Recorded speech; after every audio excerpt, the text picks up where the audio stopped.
வணக்கம். வாத்தியார் எம்ஜிஆர் என்ற நமது யூடியூப் சேனல் மூலமாக நான் உங்கள் வேல்முருகன். செந்தில் பாலாஜி வழக்கு விசாரணையின் போது உச்ச நீதிமன்றம் போட்டு உலுக்கி எடுத்துருக்குதுங்க.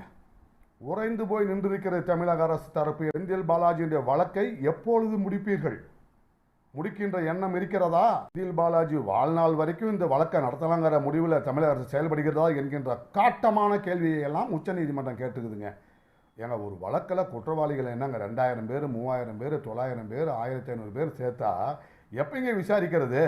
செந்தில் பாலாஜி வழக்கில் சம்பந்தப்பட்ட அதிகாரிகள் யார் யார் இப்பொழுது பணியில் இருக்கிறார்கள், அவருடைய உறவினர்கள், சகோதரர்கள் என்று யார் யாரெல்லாம் இந்த வழக்கில் சம்பந்தப்பட்டிருக்கிறார்கள் என்று தனியாக பட்டியலை தயாரித்து தர வேண்டும் என்று உச்ச நீதிமன்றம் கேட்டிருக்கிறது. மனுதாரர் தரப்பில் ஆஜரான வழக்கறிஞர்கள் எங்களுக்குன்னு உச்சநீதிமன்றம் தனியாக சிறப்பாக ஒரு வழக்கறிஞரை நியமிக்க வேண்டும். அரசு அதற்கு கடும் எதிர்ப்பு தெரிவித்திருக்கிறது. தவறு செய்யவில்லை என்று சொன்னால் எதற்காக பயப்படுறீங்க என்பதுதான் தமிழ்நாட்டு மக்களின் கேள்வியாகவும் உச்ச நீதிமன்றத்தின் நீதிபதிகளின் கேள்வியாகவும் இருக்கிறது.